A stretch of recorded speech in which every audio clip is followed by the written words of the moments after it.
que pegou a torcida do Vasco de surpresa. E vamos falar sobre alta valorização e o Vasco de olho nesses ativos, hein? E, claro, a definição já está feita e o Vasco só foi avisado. Olha só, quero primeiro falar sobre um ponto aqui. Estive analisando e na manhã dessa segunda-feira saiu, né, ali a súmula da partida entre Cruzeiro e Vasco. Eu quero aqui me solidarizar pelo que aconteceu com o presidente Pedrinho, tá? O presidente Pedrinho foi vítima. O presidente Pedrinho merece explicações das instituições, principalmente pela Polícia Militar de Minas Gerais. É necessário se retratar em relação ao presidente Pedrinho. O que fizeram com o Pedrinho foi uma grande sacanagem. A súmula da partida, né, foi anunciada ali foi exposto tudo o que aconteceu envolvendo o presidente Pedrinho, o Admar Lopes, o Cláudio Rocha dentro de campo e a Polícia Militar com o árbitro da partida.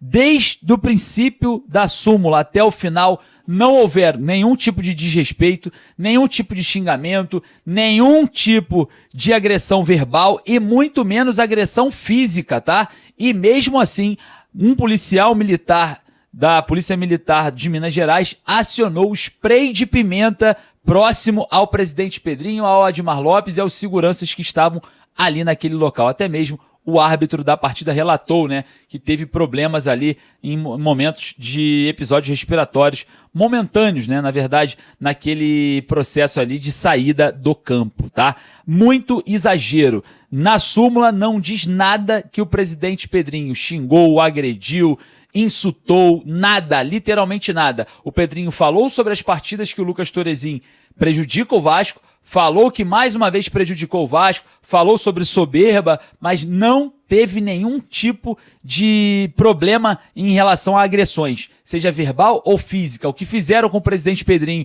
nesse episódio é uma baita vergonha, é algo que é inadmissível. É inadmissível vocês fazerem isso com o presidente Pedrinho. A Polícia Militar de Minas Gerais está de brincadeira. Vocês estão de brincadeira.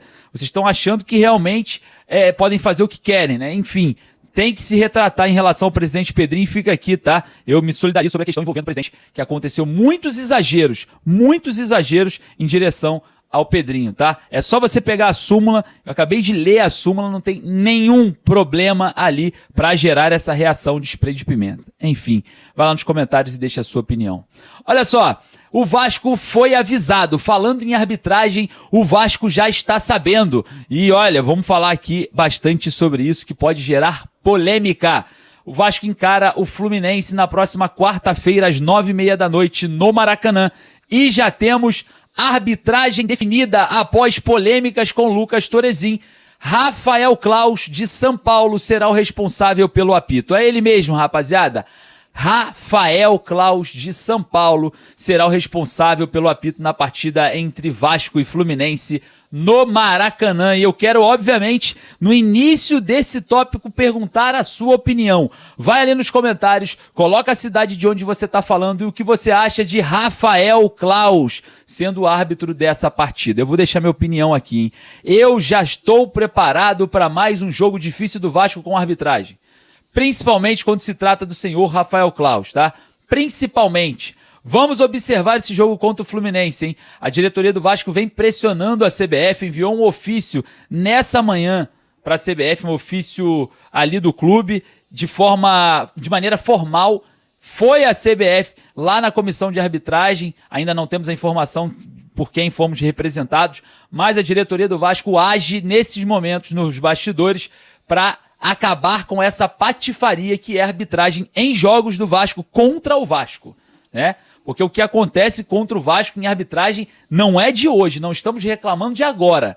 É há muito tempo que vem sendo feito com o Vasco aí com a arbitragem brasileira, é uma baita vergonha. E todo mundo sabe, não é novidade pra ninguém. E agora Rafael Claus é o escolhido, o Vasco é avisado que o árbitro de São Paulo apita o clássico contra o Fluminense, hein? Vamos estar de olho, era pro Vasco ter vencido o jogo contra o Cruzeiro. E outra, tá? Era pra esse jogo contra o Fluminense engatar a boa fase e buscar a terceira vitória seguida. Vocês da arbitragem começaram a frear o Vasco, né? Enfim, estamos de olho em Rafael Claus, estamos de olho nesse árbitro de São Paulo.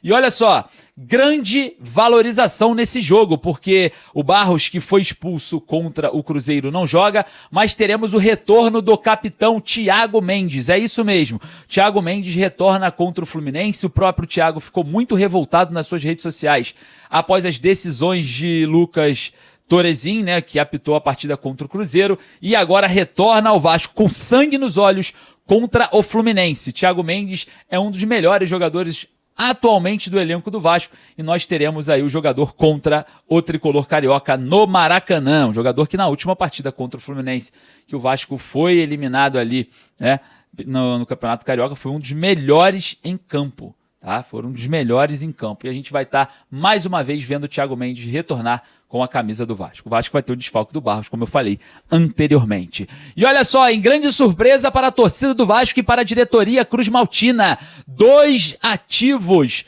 né, de forma indireta, mas foram altamente valorizados. Estou falando da convocação de Ancelotti para os amistosos contra a França e contra a Croácia no dia 26 e 31 de março desse mês. Contará com Ryan do Bournemouth, jogador ex-Vasco, acabou de se transferir para a Inglaterra, vem jogando muita bola na Premier League e agora está na seleção principal para os amistosos contra a França e Croácia. E também Andrei Santos, cria da Colina, atualmente no Chelsea, também jogando a Premier League, estará presente com a seleção brasileira nessas 2 datas importantes que, é claro, né, prepara a seleção para a Copa do Mundo. Sabe o que isso significa? Que Ryan e Andrei Santos entram num percurso, né, num circuito de valorização no futebol mundial muito grande, e o Vasco, em possíveis transferências futuras, pode render 2,5% do valor total da transferência aos cofres cruzmaltinos,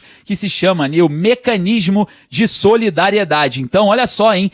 Que impactante é para a carreira do Ryan e do Andrei Santos essa convocação às portas, né, às vésperas de uma Copa do Mundo, e para o Vasco, que ainda tem um mecanismo de solidariedade em grandes transferências e transferências ali da vida do jogador, também gera um impacto financeiro possivelmente muito próximo, porque o Bournemouth é uma equipe que comercializa grandes jogadores para clubes maiores, tanto da Inglaterra quanto pelo mundo inteiro. Então, se prepare, Vasco, que a qualquer momento, após essa valorização do Ryan, principalmente na seleção brasileira principal, clubes de maiores expressões ali, com volumes maiores de capital, irão sim observar a jovem cria da Colina e o Vasco lucrar muito com isso. O mesmo acontecendo com Andrei Santos. E aí, torcedor vascaíno, foi merecido o Ryan? Foi merecido a convocação também de Andrei Santos?